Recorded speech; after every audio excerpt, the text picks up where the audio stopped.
بسم اللہ الرحمن الرحیم۔ پچھلی نشست میں ہم نے یہ پڑھا تھا کہ کلمہ کس کو کہتے ہیں، اسم فعل حرف کس کو کہتے ہیں، یہ ڈیٹیل ہم نے پڑھی تھی۔ آج کے سبق میں انشاءاللہ ہم مرکب کی تفصیل کو پڑھیں گے۔ یہاں پر میں عرض کرتا چلوں کہ ہماری علم النحو کی کتاب میں اسم فعل اور حرف کی بھی ڈیٹیل لکھی گئی ہے، لیکن مجھے یہ مناسب معلوم ہوتا ہے کہ ہم اس کی ڈیٹیل کو ابھی نہ پڑھیں۔ جی، اب ہم مرکب کی ڈیٹیل پڑھیں گے۔ مرکب کی ڈیٹیل پڑھنے سے پہلے ایک چیز ذرا ذہن نشین کر لیجئے، یاد رکھیں کہ یہ کسی کتاب کی بات نہیں ہے، یہ ایک کہہ لیجئے تجربے کی بات ہے یا اساتذہ سے سیکھی ہوئی میری بات ہے کہ آگے ہم ایک لفظ یوز کریں گے معلومات۔ معلومات کا مطلب یہ ہے کہ ترجمے میں ہے، ہیں، تھا، تھے، گا، گیں وغیرہ اس طرح کے جو الفاظ ہیں نا، ان الفاظ کا ترجمے میں آنا یہ معلومات کہلاتا ہے۔ دوسرے الفاظ میں یوں کہہ سکتے ہیں کہ جس کے ترجمے میں نا ہے، ہیں، تھا، تھے یہ الفاظ میں سے کوئی لفظ آ جائے تو ہم کہیں گے کہ اس جملے میں ہمیں کوئی معلومات دی جا رہی ہے۔ بس اس ایک پوائنٹ کو ذرا ذہن نشین کر لیجئے۔ آئیے ہم اپنے سبق کی طرف آتے ہیں کہ ہم نے پہلے مفرد کی ڈیٹیل پڑھی، آج کے سبق میں ہم مرکب کی ڈیٹیل اور اس کی کلاسیفیکیشن پڑھیں گے کہ مرکب کی دو قسمیں ہیں، مرکب مفید اور مرکب غیر مفید۔ مرکب مفید کے دو اور نام بھی ہیں، یعنی جملہ اور کلام۔ یاد رکھیے آگے چل کر یہ جو نام ہے نا جملہ، یہ زیادہ یوز ہوگا، باقی دو نام زیادہ یوز نہیں ہوں گے، لہٰذا آپ نے جب آپ سے کہا جائے نا جملہ کسے کہتے ہیں تب بھی آپ نے یہی ڈیفینیشن کرنی ہے۔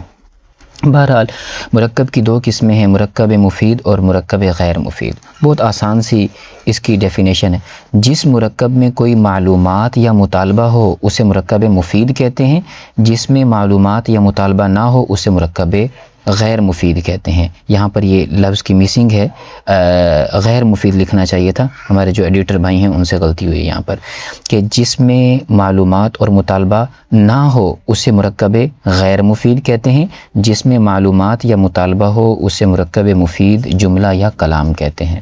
اب یہ پوائنٹ ہمیں سمجھ میں آ گیا، ایگزامپل سے یہ بات زیادہ بہتر ہمیں سمجھ میں آ سکتی ہے۔ مثال کے طور پر اللہ اکبر، اللہ سب سے بڑا ہے، دیکھیں ہے آ رہا ہے ترجمے میں، اس سے پتہ چلا کہ یہ مرکب مفید ہے۔ محمد رسول اللہ، محمد اللہ کے صلی اللہ علیہ وسلم اللہ کے رسول ہیں، ترجمے میں ہیں آ رہا ہے، اس کا مطلب ہے یہ مرکب مفید ہے، کیونکہ ہم نے یہی ڈیفینیشن پڑھی تھی کہ جس میں یا تو معلومات ہو، تو اس میں معلومات آ رہی ہے ہیں۔ اقیم الصلاۃ، نماز قائم کرو، دیکھیں یہاں پر ایک آرڈر دیا جا رہا ہے، مطالبہ کیا جا رہا ہے، ڈیمانڈ کی جا رہی ہے، اور ہم نے مرکب مفید کی ڈیفینیشن یہی پڑھی کہ جس میں یا تو کوئی معلومات ہو یا کوئی ڈیمانڈ یعنی مطالبہ ہو۔ تو دیکھیں اقیم الصلاۃ، نماز قائم کرو، اس میں ایک ڈیمانڈ کی جا رہی ہے۔ انا مسلم، میں مسلمان ہوں، اس میں ترجمے میں انفارمیشن یا معلومات آ رہی ہے۔